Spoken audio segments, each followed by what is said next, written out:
నేటి సంపూర్ణ రాత్రి ఉపవాస ప్రార్థనా సమయానికి ఇచ్చేసిన మీ అందరికీ కూడా మన ప్రభువును లోకరక్షకుడైన యేసుక్రీస్తు వారి అతి శక్తి కలిగిన నామమునందు మీకు శుభాభివందనాలు తెలియపరుస్తున్నాను. మనము ప్రార్థన చేయడానికి ముందు కొద్ది నిమిషాలు దేవుని యొక్క మాటలు వినడానికి ఇష్టపడదాం. మొదటిగా మనము బలంగా ఉంటేనే మనము బలమైన ప్రార్థనలు చేయగలం. మనం ఎప్పుడు బలంగా ఉంటామో ఆధ్యాత్మికంగా అంటే ఆహారం తిన్నప్పుడు. ఆధ్యాత్మికమైన ఆహారం ఏమిటి అనంటే దేవుని యొక్క వాక్యం. కాబట్టి ఆయన యొక్క మాటలు మనం ఈ రోజున భుజించబోతూ ఉన్నప్పుడు వినగలిగే చెవులు, గ్రహించే మనస్సు పరిశుద్ధుడైన దేవుడు మనకి ఇవ్వాలని ప్రార్థనాపూర్వకంగా ఆయన సన్నిధిలో గడుపుదాం. ఖచ్చితంగా దేవుడు మీతో మాట్లాడితే కనుక మీ నోట ఖచ్చితంగా కృతజ్ఞత ప్రార్థన వస్తుంది. రెండవదిగా మీ హృదయంలో ఉన్న కష్టానికి తగినట్టుగానే దేవుడు మీతో మాట్లాడితే కనుక మీరు వాక్యం ద్వారా మీరు తీసుకుపోతున్నారు. ఎప్పుడైతే వాగ్దానం తీసుకుంటారో అప్పుడే మీరు ప్రార్థన చేయగలరు. వాగ్దానం లేకుండా మనము ప్రార్థన చేయలేమండి. వాగ్దానం లేని ప్రార్థన కూడా నిష్ప్రయోజనం అవుతుంది. కాబట్టి మనం దేవుని మాటను బట్టి ఆయన సన్నిధిలో తన కుమారుడు మన రక్షకుడు అయిన యేసుక్రీస్తు ప్రభువారి నామమునందు మనము విజ్ఞాపన ప్రార్థనలు చేయడానికి మన హృదయాలను మనము సిద్ధపరచుకోవాలని ప్రభుపేట మీకు నేను మనం చేస్తున్నాను. మరి చదవబడినటువంటి వాక్య భాగం గుండా కొన్ని ఆధ్యాత్మికమైన సత్యాలు మీకు నేను జ్ఞాపకం చేయడానికి ఇష్టపడుతున్నాను. మత్తయి సువార్త 14వ అధ్యాయం 22 నుండి 33 వచనాలు చదవగా మనం విని ఉన్నాం. ఇదే వాక్య భాగం మన మార్కు సువార్త 6వ అధ్యాయం 45వ వచనం నుండి 52వ వచనం వరకు ఉన్న భాగంలో చూడగలం. మూడవదిగా ఇదే వాక్య భాగాన్ని యోహాను సువార్త 6వ అధ్యాయం 16వ వచనం నుండి 21 వచనాలను కూడా చూడగలం. ఎందుకు నేను ఈ యొక్క సంఘటన ఆ యొక్క సువార్తల్లో ఆయా భాగాల్లో ఉందని చెబుతున్నాను అంటే 4 సువార్తల్లో లేకపోతే 3 సువార్తల్లో ఆయా సువార్తల్లో రాయబడిన విషయాలు మనము ప్రతి సువార్తలో చదవగలిగితే సంపూర్ణమైనటువంటి వర్తమానాన్ని మనం చూడగలం. ఉదాహరణకి మీకు చెప్తాను. ఇప్పుడు మత్తయి సువార్త 14వ అధ్యాయంలో రాయబడినటువంటి ఆ సందర్భంలో మనకి వారు శిష్యులు అద్దరికి వెళ్తున్నారు, వెళ్ళమని యేసు వారు చెప్పారన్న సమాచారం ఉంది. కానీ ఆ అద్దరు ఏ ఒట్టికి వెళ్ళాలి అన్న సమాచారం లేదు. కానీ మార్కు సువార్త చదివితే కనుక అక్కడ బెత్సయిదా అనేటువంటి ప్రాంతానికి వెళ్ళమని చెప్పినట్లుగా మనం క్షుణ్ణంగా చూడగలం. అయితే బెత్సయిదా అనేది ఎక్కడ ఉంది అనేది యోహాను సువార్త చదివితే మనకు అర్థమవుతుంది. అది కపెర్నహూము అనేటువంటి ప్రాంత సమీపాన ఉన్నటువంటి ఆ యొక్క ప్రాంతం. కాబట్టి ఇట్స్ వెరీ డీటెయిల్ గా మనకు కనిపిస్తుంది. కాబట్టి మనం ఏదైనా ఒక సమాచారం పరిపూర్ణంగా తెలుసుకోవాలి అంటే రాయబడిన 4 సువార్తలను కూడా చదవడానికి మనం ఇష్టపడాలి. ఇప్పుడు చూద్దాం. మత్తయి సువార్త 14వ అధ్యాయం 22 నుండి 33 వచనాల వరకు ఉన్నటువంటి అతి ముఖ్యమైన విషయాన్ని మీకు జ్ఞాపకం చేస్తాను. Jesus wax on the water అనగా యేసుక్రీస్తు ప్రభువారు నీటి మీద నడుస్తున్నటువంటి సందర్భం.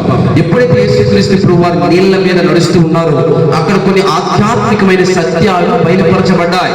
ఏంటి ఆధ్యాత్మికమైన సత్యాలు అనేవి ఈ యొక్క మంచి రాత్రి సమయంలో ఈ యొక్క సంపూర్ణ రాత్రి ఉపవాస ప్రార్థన కూడికలో మీకు నేను తెలియపరిచి ప్రార్థనలో ఇంకా బలంగా ప్రార్థన చేయడానికి మిమ్మల్ని పురుగొల్పడానికి నేనైతే ఆత్మ ద్వారా ప్రేరణ కలిగి ఉన్నాను. ఇక్కడ జరుగుతున్న సందర్భం ఏమిటి అనగా ఆ రోజు సాయంకాలం అయ్యింది.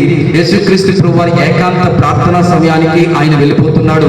వెళ్ళడానికి ముందు ఆయన ఏమన్నాడు తన శిష్యులతో అనగా మీరు ధోని ఎక్కి బోట్ ఎక్కి మీరు ఆ యొక్క కపెర్నహూములో ఉన్నటువంటి బెత్సయిదా అనేటువంటి ప్రాంతానికి అద్దరికి మీరు చేరుకోండి. అలా చేరాలి అంటే మీరు గలిలయ సముద్ర తీరాన ప్రయాణం చేయాలి, పడవ ప్రయాణం చేయాలి, లేకపోతే ధోని ప్రయాణం చేయాలి, సముద్ర ప్రయాణం మీరు చేయాలి. కాబట్టి మీరు వెళుతూ ఉండండి, నేను మిమ్మల్ని ఎదుర్కొంటానని చెప్పాడు. సాయంత్రం చెప్పాడు. కొంత దూరం మీరు వెళ్తూ ఉన్నప్పుడు చీకటి పడింది, రాత్రి అయ్యింది. ఎందుకో సముద్రములో కొన్ని అలలు భిన్నంగా చెలరేగుతున్నాయి. అక్కడ ఉన్న శిష్యులందరూ కూడా చాలా వరకు కూడా వారు చేపలు పట్టేవారు. కానీ వారు అక్కడ ఆ అలలు కొంచెం తేడాగా వస్తున్నాయి. ఇది తుఫానికి సూచన, లేకపోతే ఏదైనా ప్రమాదానికి సూచన. అన్ని అలలు ఒకలా ఉండవు. ఉదాహరణకి మనకు వర్షం పడడానికి ముందు ఆర్కే బీచ్కి మీరు వెళ్ళారనుకోండి, అక్కడ వచ్చి అలలు యొక్క తాకిడి వేరు. అదే సైక్లోన్ ఉంది అని చెప్పారనుకోండి, అక్కడ అలలు వచ్చే తాకిడి వేరు. లేదు భయంకరమైన విపత్తు, మోంతా లాంటి తుఫానులు, ఉదుత్ లాంటి తుఫానులు, సునామీ లాంటి తుఫానులు, భయంకరమైనటువంటి విపత్తులు, ప్రళయాలు వస్తాయి. రెడ్ అలర్ట్ చెప్పినటువంటి సందర్భాల్లో సముద్ర తీరానికి వెళ్ళారనుకోండి, అక్కడికి వచ్చే అలలు తాకిడి వేరు. కాబట్టి పరిస్థితిని బట్టి అలల యొక్క తాకిడి మారిపోతుంది. అయితే శిష్యులు గమనిస్తూ ఉన్నారు, వారి మధ్యలో ఉన్నారు. సాయంకాలం బయలుదేరారు, వారు ఉదయానికి చేరుకుంటారు. రాత్రి అయిపోయింది. యేసు ప్రభువు వారు వారితో లేడు. యేసు ప్రభువు వారు వారితో లేడు. ఆయన ఎక్కడ ఉన్నారు? ఏకాంత ప్రార్థన చేయడానికి ఆయన వేరే చోటుకు వెళ్ళిపోయాడు. కానీ అక్కడ సముద్రంలో కొన్ని అలలు భయంకరంగా అవి చెలరేగుతూ ఉన్నాయి. శిష్యులకు అర్థమైపోయింది, ఇవి సామాన్యమైన అలలు కానే కాదు, ఈ రోజున మనం చనిపోయే ప్రమాదం ఉంది అని వాళ్ళు భయంకరంగా వారు ఆలోచన చేస్తూ ఉంటే, ఎదురుగా ఒక వ్యక్తి నీటి మీద నడుస్తూ వస్తున్నట్లుగా వారికి కనిపించింది. అక్కడ పండు వెన్నెల కనిపిస్తుందండి. ఆ యొక్క చంద్రుడు బాగా ప్రకాశమానంగా ఉన్నాడు.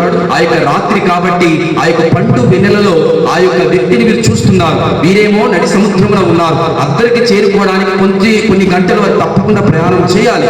ఈలోగా సముద్రంలో అలజడి అలలు. ఈలోగా ప్రశాంతంగా ఒక వ్యక్తి ఆ యొక్క అలల గుండా నడుచుకుంటూ వస్తున్నారు. ఈయనేమయ్యారు అనగా శిష్యులందరూ కూడా, ఇదిగో మా భయంకరమైన దెయ్యము భూతము వస్తుంది అని వారు భ్రమపడి భయపడ్డారు. వాస్తవానికి గలిలీ సముద్రంలో ఎక్కువగా దెయ్యాల తాకిడి అనేది ఆనాటి ప్రజలు ఎక్కువగా నమ్మే ఒక నమ్మకం, ఒక మూఢ నమ్మకం.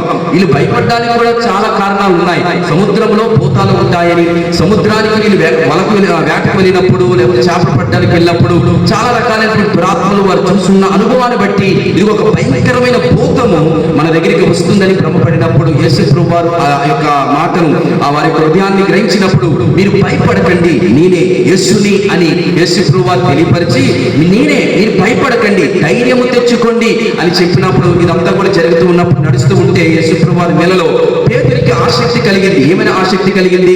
ప్రభువా, నేను కూడా నడవాలి అని. అయితే ఓకే, ఆశపడే ప్రాణాన్ని తృప్తిపరిచే దేవుడు మన దేవుడు కాబట్టి ఆయన కూడా నాతో పాటు నువ్వు కూడా నీళ్ళలో నడయా అని చెప్పి పిలిచినప్పుడు తోని దిగి నీటి మీద పాదములు వేసినప్పుడు బాగానే నడుస్తున్నాడు. కానీ మనందరికీ వాక్యము బాగా తెలుసు కాబట్టి కొన్ని గాలులకు అలలకు భయపడి అతడు మునిగిపోవడం అనేది జరుగుతుంది. అప్పుడు యేసు ప్రభువు వారు, అల్ప విశ్వాసి, నువ్వెందుకు భయపడుచున్నావు, ఎందుకు భయపడుతున్నావు అని గద్దించి అతన్ని చెయ్యి పట్టుకొని లేవనెత్తినట్లుగా మనం ఈ యొక్క వాక్య భాగం గుండా మనం గ్రహించగలం. ఇదండి ఇక్కడ జరుగుతున్నటువంటి సినారియో, ఇక్కడ జరుగుతున్నటువంటి స్టోరీ, ఇక్కడ జరుగుతున్నటువంటి యథార్థ గాథ. అయితే ఇందులో నుండి మనం నేర్చుకోవాల్సిన పాఠాలు ఏమిటి? జాగ్రత్తగా వాక్యాన్ని అర్థం చేసుకోవడానికి మనం ప్రయత్నం చేద్దాం. ఒకవేళ యేసుక్రీస్తు ప్రభువారు నీటి మీద నడవకుండా వచ్చి ఉంటే గనక ఈ స్టోరీ బైబిల్ గ్రంథంలో ఉండేది కాదు. ఎప్పుడైతే యేసుక్రీస్తు ప్రభువారు వాకింగ్ ఆన్ ద వాటర్, ఆ యొక్క నీళ్ళ మీద ఎప్పుడైతే నడుస్తూ వస్తున్నాడు, ఇప్పుడు ఈ కథ బైబిల్ గ్రంథంలో రాయవలసి వచ్చింది. జరిగిన ఈ యొక్క హిస్టరీ, ఈ చరిత్ర ఆ ముగ్గురు సువార్తికులు కూడా రాయవలసి వచ్చింది. ఎందుకంటే ఇట్స్ నాట్ ఆర్డినరీ హిస్టరీ, అది మామూలు చరిత్ర కాదు. ఇందులో చాలా అర్థాలు ఉన్నాయి. ఏమిటి అర్థాలు ఉన్నాయి అనగా మనం అర్థం చేసుకోవాలి. ధోని కనిపిస్తుంది ఈ యొక్క స్టోరీలో, తర్వాత సముద్రం కనిపిస్తుంది ఈ స్టోరీలో, దాదాపుగా శిష్యులందరూ కూడా కనిపిస్తున్నారు ఈ యొక్క స్టోరీలో. అత్యంత ముఖ్యంగా యేసుక్రీస్తు ప్రభువారి యొక్క ప్రదర్శన, అక్కడ దర్శనం అనేది కనిపిస్తుంది ఈ యొక్క గాథలో. కాబట్టి ఇక్కడ మనం నేర్చుకోవాల్సినటువంటి విషయాలు ఏమిటి అనగా, మనందరం కూడా ఆధ్యాత్మికమైన పాఠాన్ని నేర్చుకోవాలి. ఏంటి ఆధ్యాత్మికమైన పాఠము అంటే, కొన్నిసార్లు జాగ్రత్తగా వినాలి. యేసు ప్రభు దగ్గరికి వెళ్ళేవారు, ఖచ్చితంగా యేసు ప్రభు వారి దగ్గరికి వెళ్ళాలి అనుకునేవారు, యేసు ప్రభుతో సహజీవనం అంటే ఆయనతో బ్రతకాలి అనుకునేవారు ఖచ్చితంగా తోనే అనేటువంటి మీ ప్రపంచాన్ని విడిచిపెట్టాలి. తోనే అనబడిన మీ ప్రపంచాన్ని విడిచిపెట్టాలి. మన చుట్టూ కూడా మనం ఓన్ ప్రపంచం ఉంటుంది కదా, మన చుట్టూ కూడా బోర్డర్స్ వేసుకుంటాం కదా. మనందరం కూడా ఒక అందమైన జీవితాన్ని గడపాలని, ఎలా ఉండాలి అలా ఉండాలి అని అనుకుంటాం కదా. అలా ఉంటే కనుక అక్కడైనా ఉంటావు, కానీ యేసు ప్రభు దగ్గరికి నువ్వు రాలేదు. అదొక పాఠం మనకు చెబుతుంది. యేసు ప్రభుతో నడవాలి అనుకుంటే కనుక ధోని అనే జీవితాన్ని విడిచిపెట్టాలి. ధోని అనేటువంటి జీవితం ఎలాంటిది అనగా, అది నీ ఓన్ క్రియేటివిటీ, నీ యొక్క ఓన్ లోకం, నీ యొక్క ఓన్ వరల్డ్, నీ యొక్క అందమైన జీవితం అనుకుంటావు. అది విడిచిపెట్టి వస్తేనే యేసు ప్రభుతో నువ్వు నడవగలవు. రెండవది, ఆయనతో నువ్వు నడుస్తున్నంత కాలము కూడా ఆయననే నువ్వు చూడాలి తప్ప విడిచిపెట్టి వచ్చినటువంటి దానిని నువ్వు చూడకూడదు. పేతురైతే చాలా ఖచ్చితంగా చెప్తాడు, కఠినంగా చెప్తాడు. ఏమని? కక్కిన వార్తలు తిరిగి తినొద్దు అని అంటాడు. నువ్వు విడిచిపెట్టి వచ్చావు, మరలా నువ్వు దానిని చూసి భయపడకూడదు. నువ్వు విడిచిపెట్టిన దాన్ని నువ్వు చూస్తే ఖచ్చితంగా నీకు భయం పుడుతుందండి. అంతకు మించింది ఏం జరుగుతుందనగా, నువ్వు దానిలో మునిగిపోతావు, దేవునికి దూరం అయిపోతావు, ఆధ్యాత్మిక జీవితానికి దూరం అయిపోతావు. అర్థమవుతుంది కదా వాక్యము. నువ్వు యేసుతో ఉండాలి అంటే, యేసు ప్రభుతో నడవాలి అంటే నీ ప్రపంచానికి దూరం అవ్వాలి. నీ ప్రపంచానికి దూరం అవ్వాలి, నువ్వు కట్టుకున్న ప్రపంచానికి దూరం అవ్వాలి. నీ ఇష్టానికి కాదు, దేవుని చిత్తానికి నువ్వు లోబడి ముందుకు వెళ్ళాలి. రెండోది, ఆయనతో బ్రతకాలి, ఆయనతోనే బ్రతకాలి అంటే గనక నువ్వు ఇంకేమి కూడా చూడకూడదు. ఎబ్రీయులకు రాసిన పత్రిక 12వ అధ్యాయం మొదటి 2-3 వచనాల ప్రకారం ఎంత గొప్ప సాక్షి సమూహము మేఘము వలె మన చుట్టూ ఆవరించి ఉంటుండగా విశ్వాసమునకు కర్తయు తన కొనసాగించేవాడైన యేసు వైపు చూచుచు మనకి ఇవ్వబడిన పందెములో పరిగెత్తుతాము అన్నట్లుగా మనము యేసు వైపు మాత్రమే చూస్తూ వెళ్తే గనక ఎటువంటి ఇబ్బంది కలగదండి. ఇప్పుడు చూద్దాం, లోకం వైపు చూడడము అంటే, సముద్రం వైపు చూడడము అంటే, అలల వైపు చూడడము అంటే, గాలిల వైపు చూడడము అంటే, నీ సమస్యల వైపు చూస్తే నీకు భయం అండి. నీ సమస్యలను చూడకూడదు. క్రైస్తవుడు సమస్యలను చూడకూడదు, సమస్యలకు పరిష్కారం ఇచ్చే దేవుని వైపు చూడాలండి. ఆమె చెప్తారా? అందుకే దేవుని నమ్ముకున్న బిడ్డలు ధన్యులండి. యెహోవా దేవుడు కాగల జనులు ధన్యులండి. జీవము కలిగిన దేవుని పిల్లలుగా ఉండడం ధన్యత అండి. అందుకని నువ్వు దేవుడితో నడవాలి అంటే ఈ ప్రపంచానికి దూరం అవ్వాలి. అంటే ఓన్గా ఒక కంఫర్ట్నెస్ ని కలిగి ఉంటారు. ఓన్ కంఫర్ట్ అనేది నేను ఎక్కడ ఉంటేనే కంఫర్ట్, లేకపోతే నేను ఈ ప్రాంతంలో ఉంటేనే కంఫర్ట్. నో, మన ఓన్ కంఫర్ట్ లో మనం ఉండకూడదు. దేవుడు మనకి ఇచ్చిన కంఫర్ట్ లో మనం ఉండాలి. లోతుకి అబ్రాహాముకి ఉన్నటువంటి తేడా అదేనండి. లోతు తన ఓన్ కంఫర్ట్నెస్ కోసం ఎదురు చూశాడు, అందుకని ఏమయ్యాడు? నాశనం అయ్యాడు. దేవుడితో ఉన్నప్పుడు దేవుడు మనకి ఇచ్చే కంఫర్ట్నెస్ ని తీసుకోవాలి. అది నువ్వు కంఫర్ట్ గా ఫీల్ అయిన దానికంటే రెండంతలుగా ఉంటుంది. అబ్రాహాము మాత్రము తన ఓన్ కంఫర్ట్నెస్ కోసం చూడలేదు, కానీ దేవా నువ్వు ఎటువైపు నడిపిస్తే అటువైపు నేను నడుస్తాను. Wherever you want to send me I will go. ఎక్కడికి వెళ్ళాలో కూడా అబ్రాహాముకు దేవుడు చెప్పలేదు, కానీ అబ్రాహాము దేవుడిని నమ్మాడు, విశ్వాసం కలిగి ఉన్నాడు. ఆయన ఎక్కడికి నడిపిస్తే అక్కడికి వెళ్ళడానికి ఇష్టపడ్డాడు. అందుకని అబ్రాహాము విశ్వాసులకు తండ్రిగా గుర్తింపును పొందాడు. కానీ లోతు మాత్రము సొంత కంఫర్ట్, నేను ఇలా ఉండాలి అనుకున్నాడు, నాశనం అయ్యాడు. జాగ్రత్త సుమి. అందుకనే పేతురు దేవునితో నడవాలి అనుకుంటే, దేవునితో జీవించాలి అంటే, దేవునిలాగే దేవునితోనే ఉండాలి అంటే ఖచ్చితంగా తన ఓన్ కంఫర్ట్ విడిచి తోనే అనబడిన తన యొక్క స్థితిని నుండి బయటకు వచ్చి యేసు ప్రభువు వారిని చూస్తూ ముందుకు వెళ్ళాలి. జాగ్రత్తగా వాక్యాన్ని అర్థం చేసుకుందాం. ఇంకా చాలా ఆధ్యాత్మికమైన సత్యాలు ఉన్నాయి, కానీ ఈ రోజున మనకు అవసరమయ్యే మూల పాఠాలు మీకు నేను తెలియపరిచి మిమ్మల్ని బలపరిచి ముందుకు నడిపించాలని నేనైతే ఆత్మ ద్వారా ప్రేరేపించబడుతున్నాను. చాలా సార్లు మానవులముగా ఆయన వైపు చూడకుండా సమస్యల వైపు మన దృష్టి పెడతాం. అందుకు ఆ సమస్యలు మనల్ని ఏం చేస్తాయి అనగా ఎప్పుడూ కూడా మనల్ని భయపెడుతూనే ఉంటాయి. చాలా సార్లు కూడా మనం మన సమస్యలను చూస్తూనే బ్రతికేస్తాం. సమస్యలను చూసే వ్యక్తి ఎప్పుడు కూడా ధైర్యంగా ఉండడండి. సమస్యలను చూసే వ్యక్తి ఎప్పుడు కూడా కంఫర్ట్ గా ఉండడండి. సమస్యలను చూస్తూ ఉండేవాడికి ఏదో తెలియని దిగులు, కలవరం, భయం, ఆందోళన, విచారణ, ముఖంలో కళ తప్పిపోతుందండి. Open to say. ఎందుకనగా వారి ఆలోచనలన్నీ కూడా శ్రమల మీద, సమస్యల మీద. ఇది సమస్య లేని మానవుడు ఎవరు కూడా లేరండి. శ్రమలు లేని బ్రతుకు ఎవరిది కూడా లేదండి. అందరూ కూడా శ్రమల గుండా వెళుతున్నారండి. అందరూ కూడా సమస్యను ఎదుర్కొంటూనే వెళ్తున్నామండి. అయితే ఈ సమస్య అనేది చాలాసార్లు మనం ఏమంటామంటే దేవుడు మనకు అనుగ్రహించాడు, దేవుడు మనకి ఇచ్చాడు అని భ్రమిస్తాం. వాస్తవానికి ఏ సమస్య కూడా దేవుని యొక్క నుండి మనకు రాదండి. నమ్మిన వారు అలాగే చెప్పండి, అది మీకే తెలుస్తుందండి. ఈ రోజున మనం అనుభవిస్తున్న ప్రతి సమస్య వెనకాల గతంలో మన యొక్క మిస్టేక్స్ ఉన్నాయండి. ఈ రోజు మనం అనుభవించినటువంటి బాధల వెనకాల గతంలో తెలుసో తెలియకో, అజ్ఞానంతోనో, అవిశ్వాసంతోనో, భక్తిహీనతతోనో పొరపాట్లు చేసి ఉన్నామండి. అది మీ మనస్సాక్షి చెప్తుందండి. అంతేగాని దేవుడు నాకు సమస్యలు ఇచ్చాడు. యాకోబు రాసిన పత్రిక మొదటి అధ్యాయం ప్రకారము దేవుడు నిన్ను ఎన్నడూ కూడా శోధించాడు. దేవుడు ఎప్పుడు కూడా ఎవరైనా శోధింపబడితే, సమస్యల గుండా వెళితే, శ్రమల గుండా వెళితే, బాధల గుండా వెళితే అతడు దేవుడు నన్ను శోధిస్తున్నాడని అనకూడదు. పైపెచ్చి ఏమని చెబుతుంది వాక్యము? యాకోబు రాసిన పత్రిక 1వ అధ్యాయంలో మనకి చెప్పబడుతుంది ఏమిటనగా, ప్రతివాడును ఏమని ఉందండి? కంటిన్యూషన్ చేయండి. ప్రతివాడును 14వ వచనం, ప్రతివాడును తన స్వకీయమైన దురాశ చేత ఏడవబడి మరుల కొల్పబడిన వాడై శోధింపబడును. దురాశ గర్భము ధరించి పాపము కనగా పాపము పరిపక్వమై మరణమును కనును అని లేఖనాలు మనకు సెలవిస్తున్నాయి. ఈ రోజున మనం అనుభవిస్తున్నటువంటి సమస్యలకు మూల కారణము 90% మన గత చరిత్ర కావచ్చు గాక, అయ్యుండొచ్చేమో గాక. కొన్ని పొరపాట్లు ఈ రోజున మనం వెంటాడుతున్నాయేమో. ఈ రోజున పేతురు కూడా తాను మునిగిపోవడానికి గల కారణము దేవుడు కాదండి.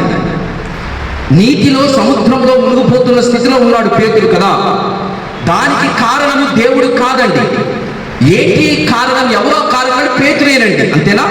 పేతురే ఎలా అయ్యాడు కారణం అంటే, దేవుడి వైపు చూడకుండా లోకం వైపు చూశాడు, సముద్రం వైపు చూశాడు, తనని భయపెడుతున్న అలల వైపు చూశాడు, తనని ఆందోళన వైపు నడిపించినటువంటి గాలుల వైపు చూశాడు. జాగ్రత్త సుమీ, జాగ్రత్త సుమీ, నిన్ను భయపెట్టే స్థలాలలో నువ్వు ఉండకూడదు, నిన్ను కలవర పెట్టే స్థలాలలో నువ్వు ఉండకూడదు, నిన్ను బాధ పెట్టే వారి దగ్గర నువ్వు ఉండకూడదు, దుష్టుల ఆలోచన చొప్పున నడవకూడదు, పాపులు మార్గమున నడవకూడదు, అపహాస్యకులు కూర్చున్న చోట నువ్వు కూర్చుండకూడదు. పైపెచ్చి ఏం చేయాలి? దేవుని వాక్యము దగ్గర గడుపు, అంతే.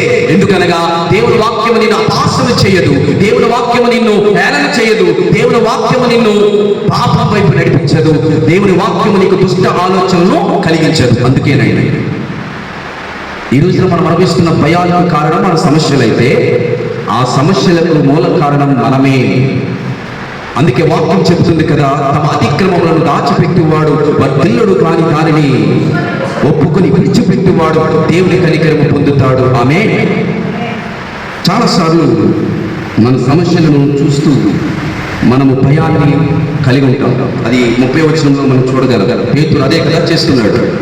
అయితే మనకి ఇవ్వబడిన అత్యధికమైనటువంటి భరోసా, ధైర్యం ఏమిటనగా ఇప్పటికీ టుడే స్టిల్ ఇప్పటికీ మనలను మన సమస్యలను బట్టి కలిగే భయం నుండి ధైర్యపరిచేవాడు మన దేవుడేనండి. స్టిల్ టుడే ఇప్పటికీ కూడా మనకు ఏ సమస్య నుండి భయం పుడుతుందో, ఏ కష్టమును బట్టి మనకి భయం పుడుతుందో, ఆ భయాల నుండి విడిపించి ధైర్యపరిచే దేవుడు యేసు ప్రభువేనండి. ఎలా అంటే మూడు కారణాలు చెప్పబడ్డాయి. నెంబర్ 1 ఏమిటనగా, మన సమస్యలపై అధికారము మన ప్రభువుకి ఉంది. మన సమస్యల మీద మనకు అధికారం లేదండి. మన సమస్యలను గద్దిస్తే అవి వెళ్ళవు, కానీ యేసు నామమును గద్దిస్తే ఖచ్చితంగా వెళ్తాయి. అపవాదిని గద్దించుడి, అప్పుడు వాడు మీతో ఉండడు. అధికారం దేవుడు మనకి ఇచ్చాడండి. ఆ అధికారాన్ని పొందుకున్న దైవ జనాంగం మనం. Know about your power in the name of the Lord Jesus Christ. యేసుక్రీస్తులో మనకున్న అధికారాన్ని అప్లై చేయండి. వెరీ క్లాసికల్ ఎగ్జాంపుల్, పేతురు యోహానులు యెరూషలేము దేవాలయానికి వెళుతున్నారు. అపొస్తలుల కార్యముల గ్రంథం ప్రకారం 3వ అధ్యాయంలో. అప్పుడు వారు వెళ్తూ ఉన్నప్పుడు ఏమవుతుందండి, ఒక కుంటివాడు వారికి ఎదురవుతాడు. భిక్షాటకం చేస్తున్నటువంటి వాడు, యాచకుడు అంటే అడుక్కునేవాడు. అడుగుతారు, అయ్యా మాకేదైనా ఇవ్వాలి. పగలు సుమారు 3 గంటల సమయంలో, రమారమి అని ఉంది, సుమారుగా అటు ఇటుగా పగలు 3 గంటలకు ఉదయకాల ప్రార్థనకు వెళుతున్నారు పేతురు యోహానులు. మనకి రానున్న వారంలో ఉదయకాల ప్రార్థన ప్రారంభమవుతూ ఉంది. మరి ఎంతమంది వస్తారో చూడాలి. వెళుతూ ఉన్నప్పుడు వారికంటే ముందు ఒక భిక్షాటకుడు కూర్చున్నాడు. కారణం, భక్తులు వస్తారు, ప్రార్థన చేస్తారు, అడుగుకుంటే డబ్బులు వేస్తారు అని. పేతురు యోహాను కూడా అలాగే అడుగుతున్నాడు ఈ భిక్షకుడు. అయితే ఇవ్వాలన్న హృదయం వీరికుంది, కానీ వీరికున్నదంతా కూడా దేవుని కోసం ఇచ్చేసి ఉత్తి చేతులతోనే ఉన్నారు. కాబట్టి మాకు నీకు ఇవ్వడానికి వెండి బంగారాలు లేవు, ఎందుకంటే అవన్నీ వాటి మీద మాకు విరక్తి పుట్టింది. అవన్నీ కూడా మాకు నష్టమే కానీ మేలు కాదు. వెండి కంటేనో బంగారం కంటేనో అతి శ్రేష్టమైన దేవుణ్ణి మేము కలిగి ఉన్నాము. కాబట్టి ఆ నజరేయుడైన యేసుక్రీస్తు నామములోనే నీవు నిలిచి నడుము అని ప్రకటించగానే, అధికారం అప్లై చేయగానే ఆ భిక్షకుడి యొక్క సమస్య తీరిపోయింది. ఈ రోజున నువ్వు కూడా అదే అధికారముతో నీ సమస్యను యేసు నామమును గద్దించగలిగితే, ప్రార్థన చేయగలిగితే, ఆయనకి మన సమస్యల మీద అధికారం ఉంది. కాబట్టి ఆ సమస్యను మన యొద్ద నుండి తొలగించగలిగే సామర్థ్యం కలిగిన దేవుడు ఆయన. అందుకనే మొదటి పాఠం, ఇప్పటికీ కూడా మన సమస్యలను బట్టి కలిగే భయాల నుండి ధైర్యపరిచేవాడు ఆయనే. ఎలా అంటే, ఎందుకు అంటే ఆయనకు మన సమస్యల మీద సర్వ అధికారం కలిగిన వాడు ఆయన. చదవండి వాక్య భాగం 26వ వచనంలో ఏమని రాయబడింది అనగా, 26వ వచనంలో, ఆయన సముద్రం మీద నడుచుట శిష్యులు చూచి తొందరపడి భూతమని చెప్పుకొని భయము చేత కేకలు వేసిరి.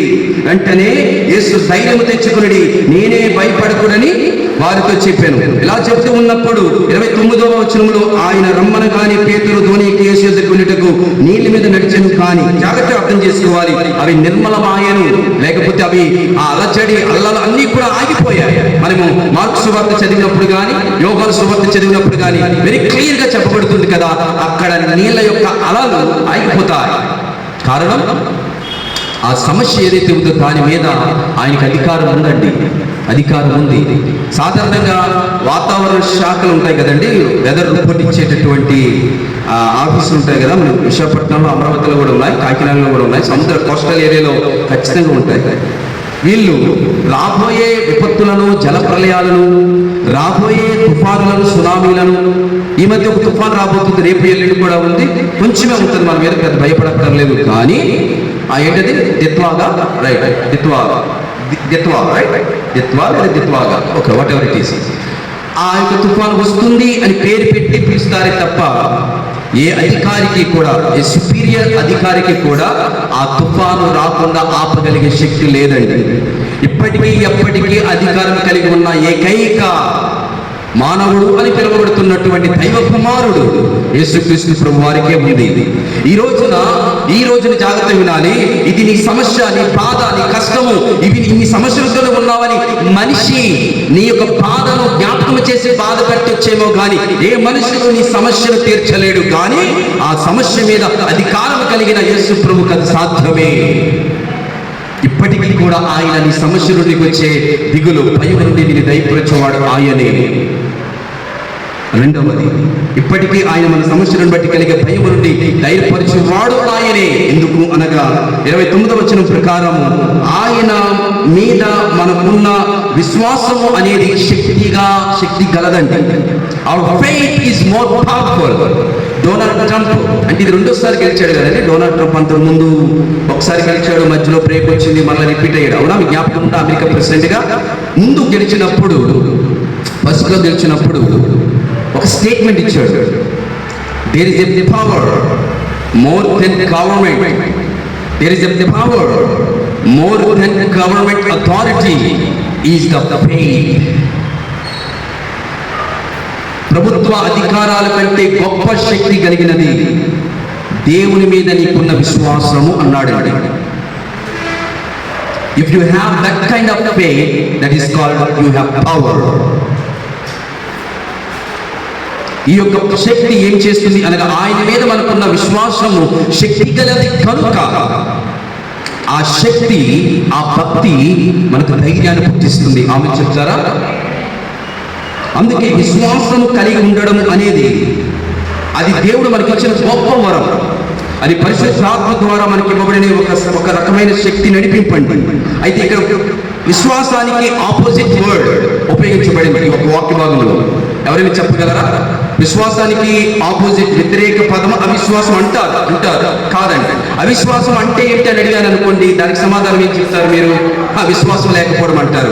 ఇది ఇటు తిప్పాడు మొత్తానికి ఏదో చేసి చెప్పేస్తాం. కాదు, అవిశ్వాసము యొక్క మూలార్థము ఏమిటి అనగా అనుమానము అని. కనెక్ట్ అయ్యారా? నాకు నీ మీద నమ్మకం లేదు. ఇప్పుడు మీ పిల్లలకి ఏది చెప్తారండి? అరే ఎగ్జామ్ ఎలా రాసావు అని అడుగుతారు. చాలా బాగా రాశాను డాడీ, మమ్మీ. ఎన్ని వస్తాయిరా? 100 out of 100 అంటాడు. అప్పుడు మీరు నమ్మారు అనుకోండి, వెరీ గుడ్ అంటారు. నమ్మలేదనుకోండి, నాకు అనుమానమేరా అంటే దాని అంత నమ్మకం లేదు. అర్థమైందా? యేసు ప్రభు వారి మాట నువ్వు అనుమానిస్తే ప్రమాదం అండి.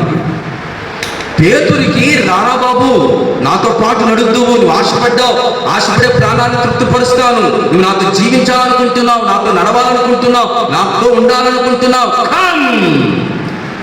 Come out from the boat అన్నప్పుడు వచ్చాడు. బాగానే నమ్మాడు, ఆ మాట నమ్మాడు పేతురు.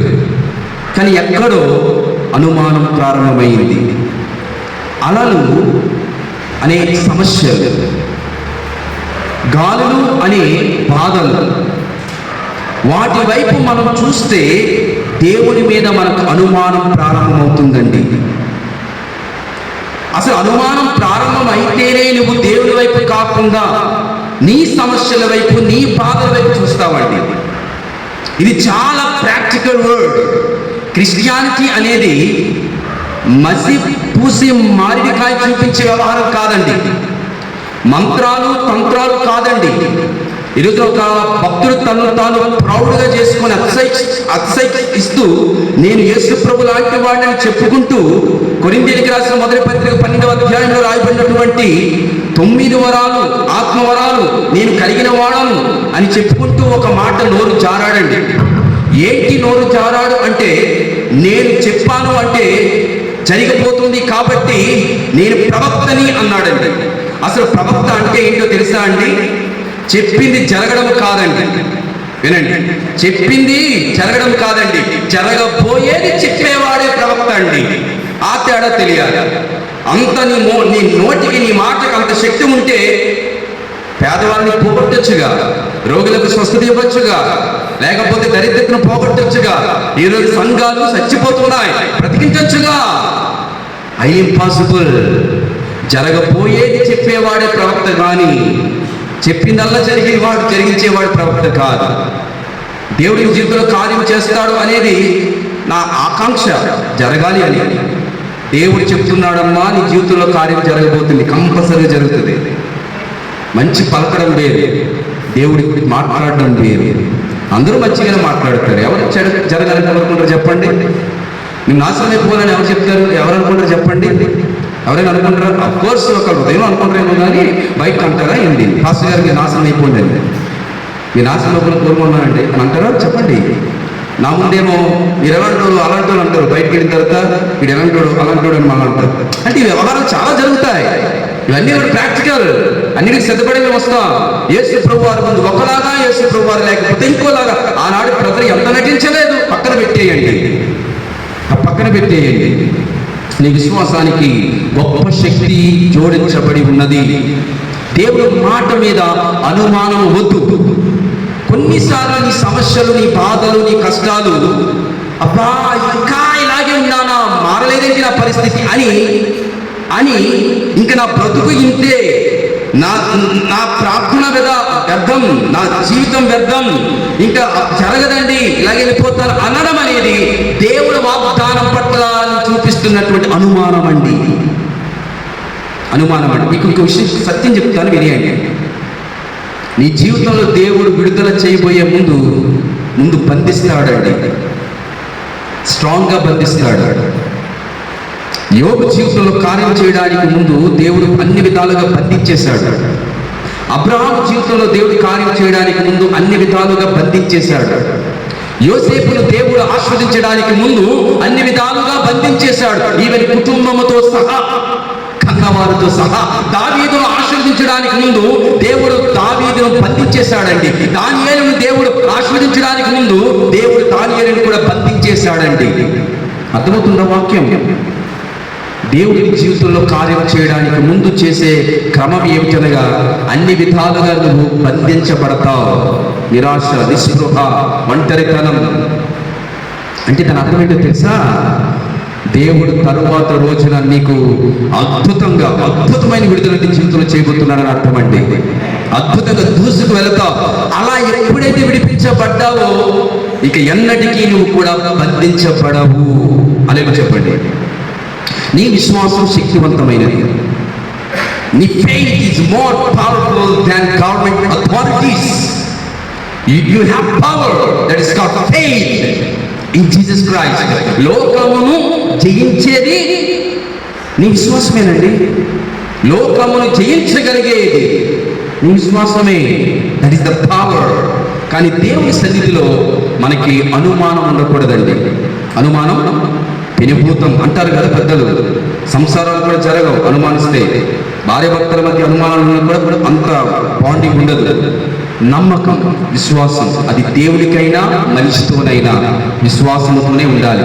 అనుమానం విచ్ఛిన్నము చేస్తుంది, అనుమానం దూరం చేస్తుంది, అనుమానం పాతాళంలో పడేస్తుంది.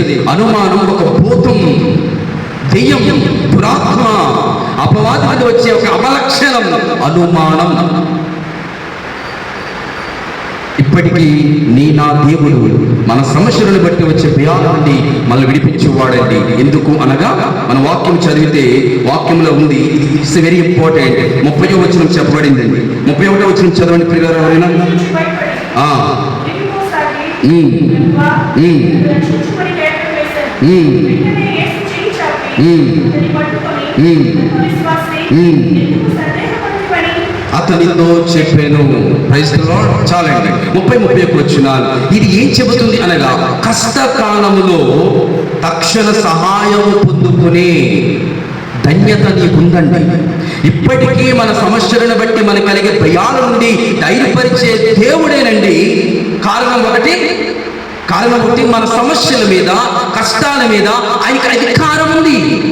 రెండవది, ఆయన మీద మనకున్న విశ్వాసము శక్తివంతమైన కార్యాలు చేయగలిగేది. మూడవది, కష్టకాలములో తక్షణ సహాయం అందించే ధన్యత, పొందుకునే ధన్యత నీకుంది. పేతురు తన సమస్యలను బట్టి, లేకపోతే లోకం యొక్క సముద్రంలో వస్తున్నటువంటి అలజడులను బట్టి, గాలులను బట్టి భయపడిపోతూ మునిగిపోతూ ఉన్నప్పుడు అతని పెట్టిన కేక అద్భుతమైన కేక. ఏంటి ఆ కేక? ఏమని పిలుస్తున్నాడు? ప్రభువా, 31 వచనము, ప్రభువా నన్ను రక్షింపుమని కేకలు వేస్తున్నాడు. ఈ రోజున నీవు నేను కూడా మనకున్న కష్టాలను బట్టి, ఇబ్బందులను బట్టి, సమస్యలను బట్టి ఆలోచిస్తూ ఉంటే we are sinking in them. మనం వాటిలో మునిగిపోతున్నామని అర్థమండి. ఈ రోజున మునిగిపోతున్న నీకు భయమే ఉంటుందండి, ప్రాణ భయం ఉంటుందండి, ఆందోళన ఉంటుందండి, కృంగిపోతావండి. ఈ పరిస్థితిలో మనల్ని ఎవరైనా ఉంటే గనక మనం పేతురు వలె ఈ కేక పెట్టాలండి. ఏమని? ప్రభువా నన్ను రక్షింపుము అని. Lord save me. అదేనండి హోసన్నా అంటే అదే దాని అర్థం. హోసన్నా అని పిలిచారు కదా, దాని అర్థం ఏమిటి అనగా save me lord right now అని అర్థం. ఇప్పుడే మమ్మల్ని రక్షించు అని అర్థం. ఇక్కడ పేతురు కూడా హోసన్నా అని పిలుస్తున్నాడు. ఏంటి హోసన్నా? ఓ లార్డ్ సేవ్ మీ అని బతిమాలుకుంటున్నాడు. మీకు జ్ఞాపకం వస్తుందా? చాలా మంది భిక్షాటకులు, తర్వాత గుడ్డివారు, బైబిల్లో చాలా మంది కనాను స్త్రీ, వీళ్ళందరూ కూడా దావీదు కుమారుడా దాటిపోవద్దయ్యా అని కేకలు వేస్తూ మమ్మల్ని రక్షించు, మమ్మల్ని కాపాడు, మేము మునిగిపోతున్నాం, నాశనమైపోతున్నాం అని కేకలు వేశారు. ఈ రోజున నీకు ఇవ్వబడుతున్న శుభవార్త ఏంటో తెలుసా అండి? నీ సమస్యలను బట్టి నువ్వు సింక్ అయిపోతూ ఉంటే, మునిగిపోతూ ఉంటే గనక you should love a voice, make a voice that is Lord save me right now. అప్పుడు దేవుడికి ఇస్తున్న సమాధానం ఏంటో తెలుసా అండి? ఆలకించానులే, తర్వాత చూద్దాం అనడండి. వెంటనే వాక్యం చెబుతుంది 31వ వచనంలో, ఇన్స్టెంట్లీ లేకపోతే ఇమ్మీడియట్లీ, వెంటనే యేసు చేయి చాపి అతని పట్టుకొని ఆ అల్ప విశ్వాసి ఎందుకు సందేహపడితివని అతనితో చెప్పి అతనికి సహాయం ఇచ్చేశాడండి. ఇమీడియట్లీగా దేవుడు కార్యం చేస్తాడు. వెంటనే ఎందుకు చేస్తాడండి యేసు ప్రభు?